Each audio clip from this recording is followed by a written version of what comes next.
Study IQ IAS, आपका selection हमारा mission. दोस्तों, recently all India institute of medical science और ICMR की कंबाइंड स्टडी होती है और वहां से हमें एक इंपॉर्टेंट इंसाइट देखने को मिलता है। जनरली जब हम मेंटल हेल्थ की बातें करते हैं then we talk about the cases of depression और एंजाइटी डिसऑर्डर, लेकिन यहाँ से हमें एक ग्रोइंग फिनोमेना देखने को मिलता है about the cases of body image distress. इस स्टडी के अंदर ये बताया गया है कि जो बॉडी इमेज डिस्ट्रेस है it is now a measurable clinical mental health concern which is growing very rapidly among young Indian adults. आप देखेंगे जनरली हम जब बात करेंगे बॉडी इमेज डिस्ट्रेस की तो हम सोचते हैं कि शायद उन लोगों के साथ दिक्कतें होंगी who are underweight, who are having eating disorder, who are obese. लेकिन यहाँ पर इस स्टडी में ये देखा गया कि जो नॉर्मल लोग होते हैं उनके साथ भी बॉडी इमेज डिस्ट्रेस होता है। इसका मतलब something very deep is happening, psychological functioning के अंदर दिक्कतें हैं, आपकी आइडेंटिटी, आपकी सेल्फ वर्थ के साथ परेशानी है। अब देखिए these are the important insight of this particular study. अब सबसे इंपॉर्टेंट फिनोमेना यहाँ पर क्या है, ये जो स्टडी पब्लिश की गई है ये पब्लिश की गई है by interacting with the individuals जो जाते हैं हेल्थ के सिस्टम के अंदर। तो ये कोई रैंडम डेटा या रैंडम सर्वे नहीं है इंस्टाग्राम फेसबुक पे कर दिया गया हो। इसमें जो गए हैं इंडिविजुअल्स उनके द्वारा इनमें देखा गया कि 49% of the obese participants they are having body image distress. Along with this you can see over there 47% of underweight participants are having body image distress. लेकिन इंपॉर्टेंट क्या है, अराउंड इवन आप देखोगे यहाँ पर इवन अमंग नॉर्मल और overweight individuals about 36% experiencing the same kind of distress. अब generally हम क्या अज्यूम करते हैं, हम ये मान के चलते हैं कि अगर आपकी बॉडी नॉर्मल हो जाएगी तो डिस्ट्रेस कम हो जाएगा, distress should reduce as body become normal. लेकिन यहाँ पे कुछ और है, आपकी बॉडी नॉर्मल है लेकिन उसके बावजूद भी आपको बॉडी इमेज डिस्ट्रेस हो रहा है। इसका मतलब the problem is what weight means psychologically. Okay, तो ये फिनोमेना समझना बहुत इंपॉर्टेंट है कि जो वेट, ये जो बॉडी इमेज डिस्ट्रेस की समस्या है it is not just a looks problem. ये लुक्स की समस्या नहीं है। बॉडी इमेज क्या है, मतलब ऐसा नहीं कि आप क्या कैसे दिख रहे हैं, आपकी फिजिकल बॉडी कैसी है, साइकोलॉजिकली आप कैसे फंक्शनिंग करते हैं, साइकोलॉजिकली आप अपने बारे में क्या सोचते हैं, इट इज वेरी इंपॉर्टेंट। किस तरीके से आप परसीव करेंगे अपने आप को, it is very important. So body image is about how safe you feel inside your body. It is not just a physical object, क्योंकि आप जहां पर रहते हैं वहां पर रहती है आपकी आइडेंटिटी, आपका रहता है सेल्फ वर्थ, आपका सेल्फ एस्टीम। तो ये सब बहुत इंपॉर्टेंट होता है। तो अगर इंसान को लगेगा, अगर मान लो वो ओवरवेट है, अंडरवेट है, ओबीस है, इसके बावजूद भी अगर उसको लगता है कि साइकोलॉजिकल फंक्शनिंग मेरी बॉडी की ठीक है, मैं एक्सेप्टेबल हूँ सोसाइटी के अंदर, मैं कॉन्फिडेंट हूँ, मैं नॉर्मल हूँ, तो कोई दिक्कत की बात नहीं। लेकिन जनरली क्या होता है, हमें ये लगता है, लोगों को लगता है कि they hate their body, therefore they are not feeling acceptable by the society, they are not feeling comfortable और कॉन्फिडेंट, और they are not feeling normal, they are feeling very nervous because of this body image issues. तो यहाँ पर आप देखिए self image, self esteem और उनका जो आइडियल सेल्फ होता है, इन सब के बीच में काफ़ी ज़्यादा गैप निकल के आ जाता है, जिसकी वजह से काफ़ी सारी मेंटल हेल्थ इश्यूज निकल के आते हैं जो इस स्टडी ने भी दर्शाया है। ओके, तो अब ये इंपॉर्टेंट क्यों हो गया, ये इंपॉर्टेंट इस वजह से है क्योंकि यहाँ पर डायरेक्टली उन लोगों के साथ में इंटरेक्ट किया गया है और इंडियन डेटा है।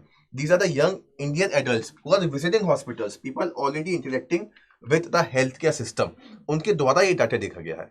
Therefore, this study is very very important। और यहाँ से ये जो स्टडी है इसके अंदर एक फिनोमेना और बताया गया कि जो डिस्ट्रेस होता है it follows meaning not BMI। Generally हम जब वेट की बातें करते हैं, हम जिम जाते हैं, एक्सरसाइज करने के लिए जाते हैं, तो हम BMI की बातें करते हैं, बॉडी मास इंडेक्स। अगर ये आपका परफेक्ट है तो कोई दिक्कत की बात नहीं है, आपकी बॉडी सही तरीके से काम करेगी, फिजिकल आपका स्ट्रक्चर ठीक है।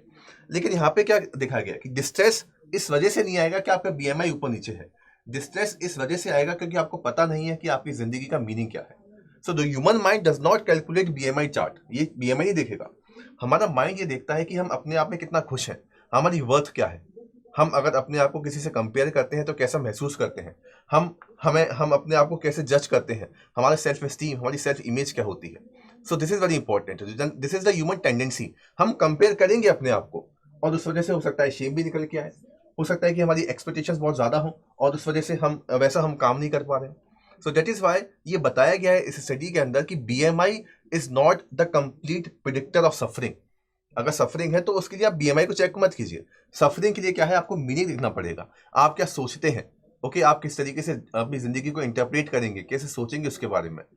अगर आप गलत सोचेंगे, आपकी थिंकिंग गलत डायरेक्शन में जाएगी, तो सफरिंग होगी, otherwise it is okay, not a problem at all. So distress followers meaning not BMI, this is very important. और यहाँ से जो बॉडी इमेज डिस्ट्रेस है ये टर्म निकल के आता है। It is more than disliking your body, everyone dislikes your body sometimes, ऐसा होता है, this is normal phenomena.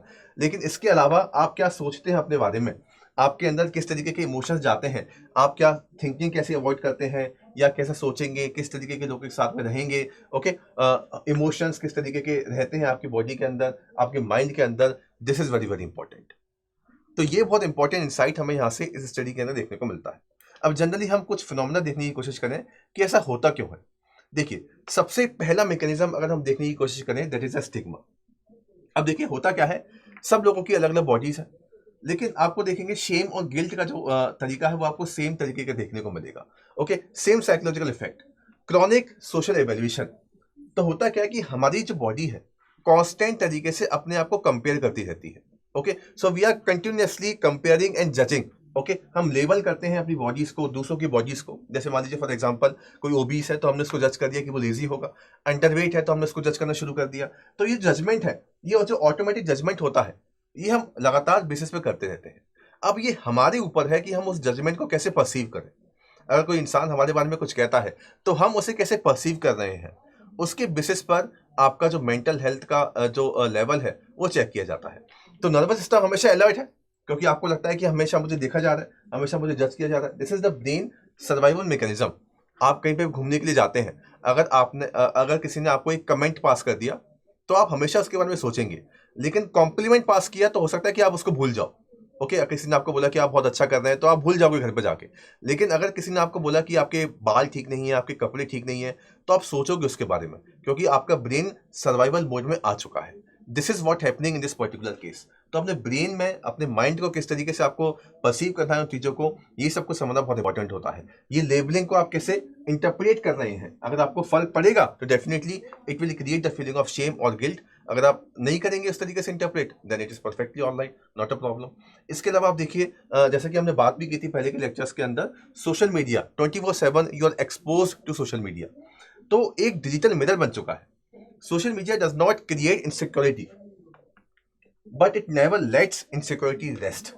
This is very important. हमें लगातार बेसिस पर, क्योंकि हम सोशल मीडिया पे हैं, सब जगह पर हैं, तो हमें लगातार बेसिस पर आइडियल बॉडीज दिखाई जाती हैं, ट्रांसफॉर्मेशन दिखाया जाता है, परफेक्शन का एक नैरेटिव बन चुका है, आप देखते रहते हैं लगातार। तो उसकी वजह से आपका मिरर क्या है, डिजिटल मिरर बन चुका है। जनरली हमें क्या करना चाहिए, हमें देखना चाहिए ऐसे लोगों को जो जिनके साथ हमारी वैल्यूज मैच हो, हमारी इंटरनल वैल्यूज मैच हो, हमारे इंटरनल बिलीफ मैच हो, लेकिन हम अपने आउटसाइड जो स्ट्रक्चर है उसको मैच करने की कोशिश करते हैं अपने डिजिटल मिरर के अंदर, और इसी की वजह से आप देखोगे सारी की सारी प्रॉब्लम निकल के आती हैं, हमारी वेलबींग काफी हद तरीके से डिस्टर्ब हो जाती है। इसके अलावा आप देखिए एक इंडियन आउट सेल्फ भी है। आप देखेंगे हमारे हमारे माइंड के अंदर, हमारी पर्सनैलिटी के अंदर अलग अलग तरीके से सेल्फ होते हैं, ठीक है। एक आपकी आइडेंटिटी है, आपका रियल सेल्फ है, एक आपका आइडियल सेल्फ है, आप क्या बनना चाहते हैं। ओके, सो रियल सेल्फ हो गया, एक आइडियल सेल्फ हो गया। अगर इस रियल सेल्फ और आइडियल सेल्फ के बीच में कॉन्ग्रुएंस रहता है तो पर्सनैलिटी अच्छी तरीके से फॉर्म होती है। मान लीजिए फॉर एग्जांपल आप तैयारी कर रहे हैं एग्जाम की और आप यही बनना चाहते हैं तो कोई दिक्कत की बात नहीं है, लेकिन आप एग्जाम की तैयारी कर रहे हैं लेकिन आप बनना कुछ और चाहते हैं, या आप आपके माँ बाप चाहते हैं कि आप कुछ और बने या बिजनेस करें, कुछ और करें, तो रियल सेल्फ आइडियल सेल्फ की वजह से दूरियां निकल के आ गई। इसकी वजह से दिक्कतें क्रिएट होंगी, बॉडी इमेज डिस्ट्रेस क्रिएट होगा या मेंटल हेल्थ के इश्यूज निकल के आएंगे।